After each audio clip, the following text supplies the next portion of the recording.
හැමෝටම සුබ දවසක්. ඉතින් අද විශේෂ දවසක්. මොකද මගේ මිත්‍රෙක් සමග මට විශේෂ ගමනකට අවස්ථාවක් හම්බුණා යාම සඳහා.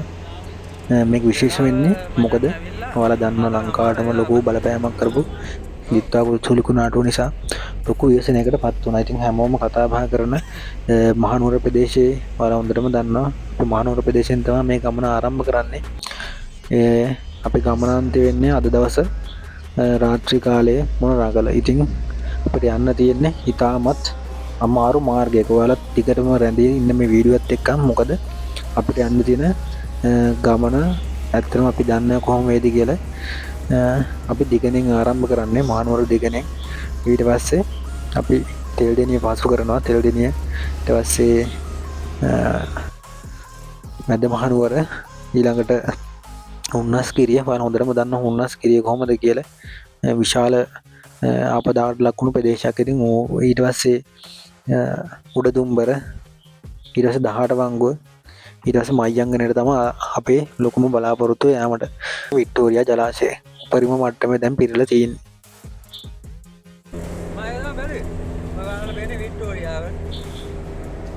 මේක ඇත්තටම මට විශේෂ ගමනක් වුණේ වෙන මොකුත්ම නිසා නෙවෙයි. මොකද මම මේ මාර්ගයේ ගිහිල්ලා තියෙනවා.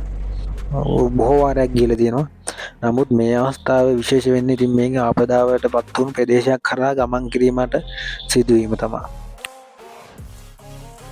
මට තුමනවා තිබ්බ බලන්න යන්න. ඉතින් ඔයාලා දන්නා මේ මාර්ගයේ මෙන්න මේ ඔයාලට පේන ස්ථානේ අපි හැමදාම පඳුරු දාලා තමයි යන්නේ මේ පන්සලට. ඉතින් අපි පඳුරු දාලා බුදුන්ගේ ආශිර්වාදය අරගෙන දෙවියන්ගේ ආශිර්වාදය අරගෙන මොකද බොහෝ දුරක් යන්න තියෙනවා. අද අපේ ගමනාන්තය සඳහා කිලෝමීටර් 250ක වගේ දුරක් අද අපිට යන්න තියෙනවා.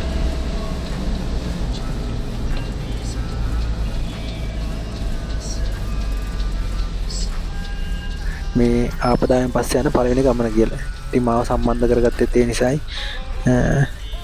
මේ අපි යන වාහනේ ලොකු ලෝරියක් තියෙන. ඉතින් මන් දාන ඔබ දාන එක හොඳයි නේ. මේක සම්පූර්ණ බඩු පාටවල තියෙන්නේ.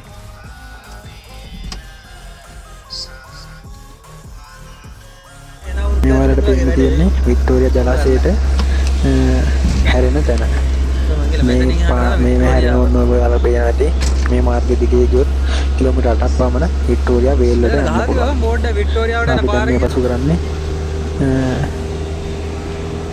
මැද මහනුවර නගරේ.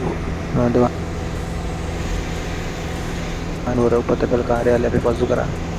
ඊට පස්සේ දැන් අපිට යන්න තියෙන හුන්නස්ගිරියට. ඔයාලට පේනවා ඉතින් සම්පූර්ණ ප්‍රදේශ නායක කියලා කලින් මෙතන මේ වගේ ආපදාවට ලක්වුණු එහෙම තිබෙන්නේ නැති ප්‍රදේශයක් මේක. ඉතින් ගොඩාක් දැන් නාය ගිහිල්ලා ඔයාලට පේනවා ඉතින් රැයට පේන්නේ හුන්නස්ගිරි කඳු වැටිය. මේ එහෙට තමයි දැන් ඔය හිම් කිමින් ගමන් කරන්නේ. තාම ලස්සන ප්‍රදේශයක්. අද මේ ආපදාව නිසා ඇත්තටම ගන්නම දෙයක් නැති තරම් මේ කඳු පාත් වෙලා තියෙන තරම්.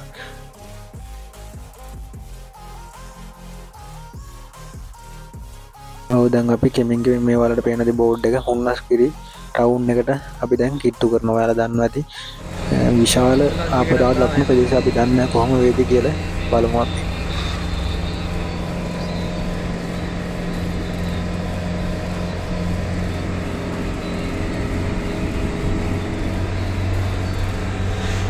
එන් තමයි කන්දේ අවසානයේ දක්වා ගමන් කරන්න. එතකම්ම අපි ආවේ කන්දක් නැගගෙන.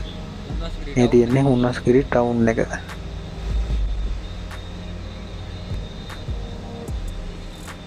පිටිකොටට යන්න පුළුවන්ද? ජොයලිප්ප වගේ රැයට පෙන්න හුන්නස්ගිරි තියෙන දැන් බුදු පිළිම වහන්සේ ඔව් මේ තියෙන්නේ නායක අවස්ථාව.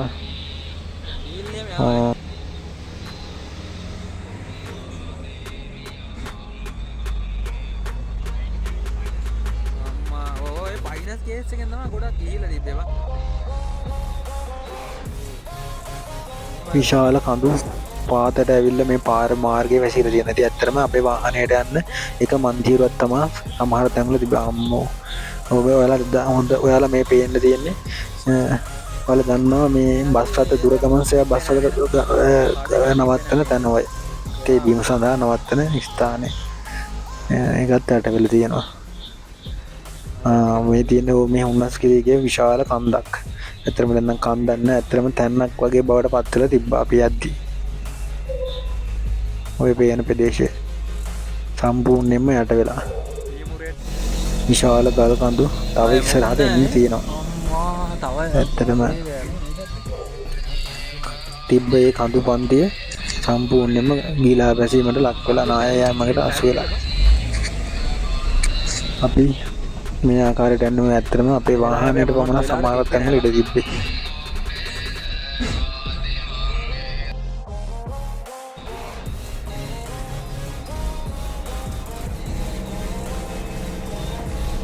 අපිට ඊළඟට යන්න තියෙන්නේ උඩදුම්බර ටවුන් එකට. දැන් අපි හොන්නස්ගිරියේ උඩදුම්බර ටවුන් එකට කෙමින් පහළට ගමන් කරන්නේ. ඈත පේන්නේ මඩුගල්ලේ විශාල ව්‍යසනයකට පත් වෙච්ච ප්‍රදේශයක් මේ තියෙන. තව ගිය නායකී අවස්ථාව ඇත්තට මේ සමහර පාරවල් බැහැර තිබ්බා අපි අද.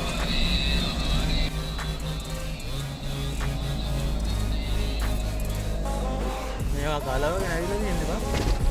මට ජොලි. කෙමින් අපි යනකොට තිබ්බ කාලගුණය වෙනස් වුණා. උඩදුම්බරට යනකොට කෙමින් ඉරිපොද වැස්සක් පතිත වෙන්න පටන් ගත්තා. ඒක මහා වැස්සක පෙර නිමිත්තක්ද දෝ කියලා අපිට සැකයකුත් පහළ වුණා ඒ අවස්ථාවේදී.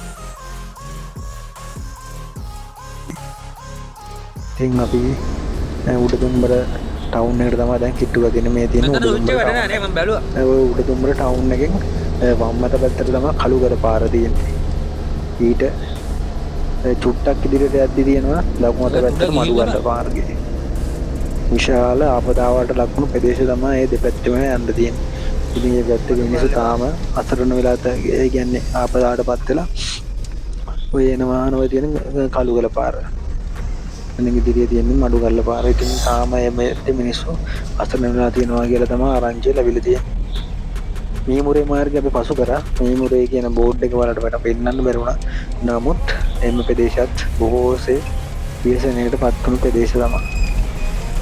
අපි දැන් මාර්ගයේ ටිකකට මඩකට නතර කරා. අපි මේ වෙනකොට වෙලාව 6 පසු වෙලා තමයි තිබ්බෙත් කෙමින් අඳුර වැටෙන වෙලාවක්. ඒ අත්‍යෙම වහින්න පටන් ගත්තා. වැස්සෙම තමයි අපිට 18 වංගුව දැන් වහින්න තියෙන්නේ. ඉතින් අපි ඉදිරියට වැස්සෙම ගමන් කරා. මොකද සමහර තැන්වල මාර්ගය තාම පටු වෙලා මේ වතුර තාම ගලාගෙන වහිනවා පහළට. ඒතරම කොහෙන් එන වතුරද මන්ලා. කලින් නම් මේ වගේ වතුර පාරවල් තිබ්බේ නැහැ. අරවල් ටික නේද තුල තියෙන. මේකට මේ වතුර පාන්නේ. අපි දැන් 18 වංගුව ආරම්භයට තමයි පැමිණියේ. මෙතනදී කෙලින්ම වංගු 18 පාරට අපි වහින්න ඕන.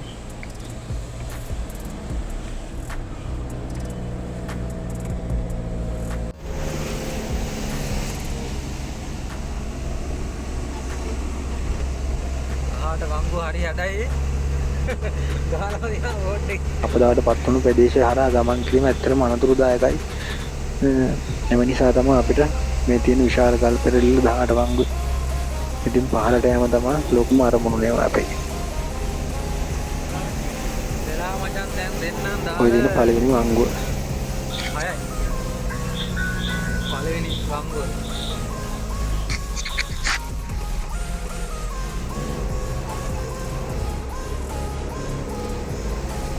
විශාල කඳු ඇත්තටම නාය කියලා මේව කවදා හදන්න වෙයිද කියලා අපිටත් ප්‍රශ්නයක්. එහෙමද? අපි මාධ්‍ය පවා දැක්කට ඇත්තටම ඇස් දෙකෙන් දැකදී තමයි අපිට විශ්වාස කරන්න පුළුවන් වුණේ මේ තරම් ආපදාවකට පත් වෙච්ච ප්‍රදේශයක්ද කියලා. මේ මිනිස්සු ඇත්තටම අසරණ වෙලා තියෙන අවස්ථාව මේ. බලන්න මේ පහළ පේන්නේ මහියංගන නගරේ. ඇත්තටම වතුරෙන්ම යට වෙලා අපිට පේන්න තියෙන්නේ. අපි ඔය පහළට යන්න ඕනේ. දැන් මේ ඉහළ සිට පහළට ගමන් කරන අතරතුර තමයි මේ වලට පෙන්වන්නේ. තවත් උතුරල තියෙන්නේ මම මේ සමහරක් තැන් ගිලා බෑල පාරේ. ඔක්කොම මචං වතුරේ යට වෙලා තියෙන්නේ. මොකද මයියන් යන්න වෙන විකල්ප මාර්ගයක් නැහැ. රන්දෙනකල රන්ටැවේ මාර්ගයත් වසර තමයි තියෙන්නේ. තාම වාහන සඳහා විවෘත කරලා නැති බව තමයි ආරංචි තියෙන්නේ. තන්නේ කර වතුර විතරයි වෙන්නේ මම.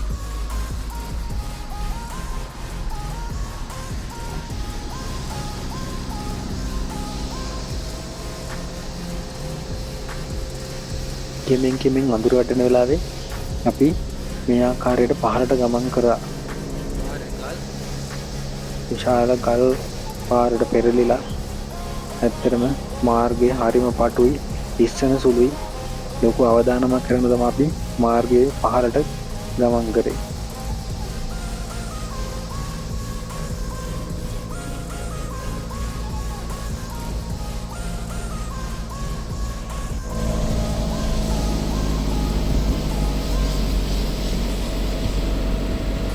උඹුරු එහෙම මඩ ඉතින් ආය යට වෙලා වගේ.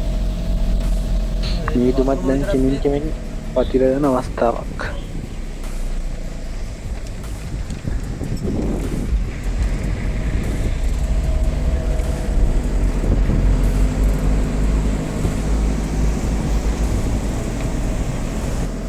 විශාල පස්කඳු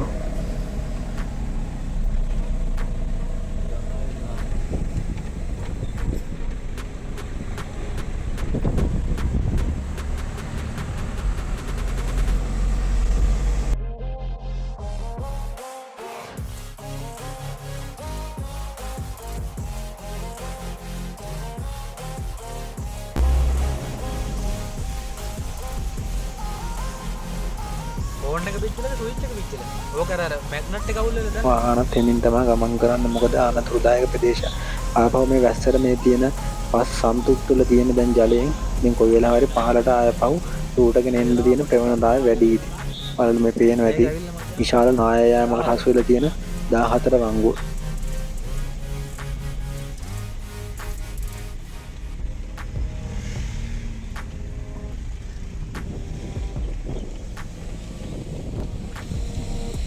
දරුණුවට මෙහෙන්නේ.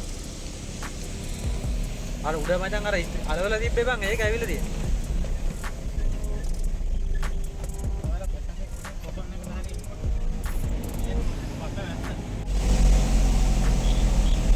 දෙන්නේ කියලා තාට නම් බැස්සා.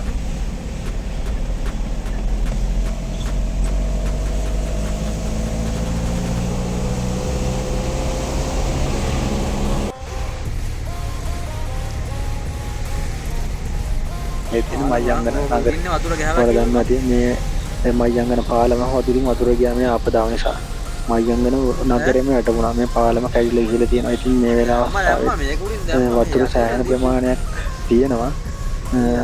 කොහොම වුණත් මේ වෙලාවෙත් මයංගනට ලොකු වර්ෂාපතනයක් ඇදහැලමින් පවතිනවා.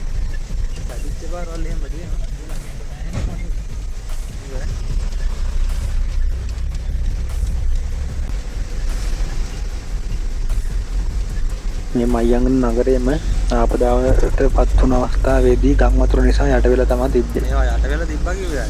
යට වුණු ප්‍රදේශ බවට පත් වුණා මේ තියෙන මයංගන බුදු පිළිම වහන්සේ.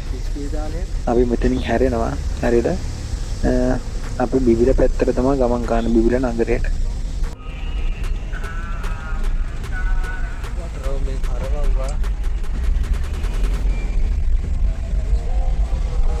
ඒ සම්පූර්ණ මේ ප්‍රදේශෙම යට වෙලා තමයි තිබ්බේ ගම් වතුර නිසා. පිරිත් එහෙම දාලා මේ පන්සල. අපි ගමනාන්තයේ අද මොනරාගල ඉතින් මේ යන්නේ අපි බිබිල මාර්ගේ.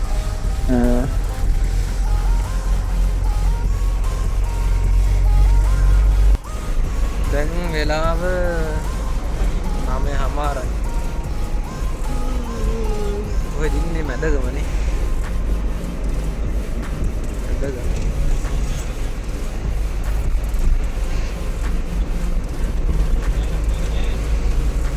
මොනරාගලටත් ආවා දැන් වෙලාවේ. මොනරාගල ටවුන් එකට මේ දැන් පැමිණෙන්නේ. ඉතින් මෙතන ඉද්දිත් අපිට තව කිලෝමීටර් 30 ගාණක් අපිට යන්න තියෙනවා.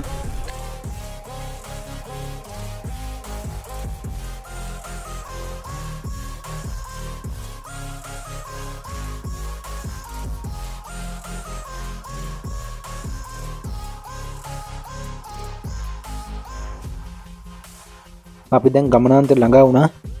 දැන් වෙලාව රාත්‍රී 11ට පමණ ඇති. ඉතින් අපි හෙට උදේ එනකන් ලොරි තමා ඉන්න බලාපොරොත්තු වෙන්නේ. ඉතින් අපි මොනරාගල නගරෙන් කෑම ගත්තා. ඉතින් ඒවත් කාල පොඩ්ඩක් විවේක ගන්න සූදානම. හෙට උදේම අපි මෙතන ඒජන්සියට අපි බඩු ටික බාර දීලා බදුල්ල බලා පිටත් වෙනවා. ඉතින් ඒ ගමන ඊළඟ වීඩියෝ එකකින් තමයි ගේන්න වෙන්නේ. ඉතින් ඔයාල ඒකක් බලන්න. ඉතින් හැමෝටම සුබ දවසක්.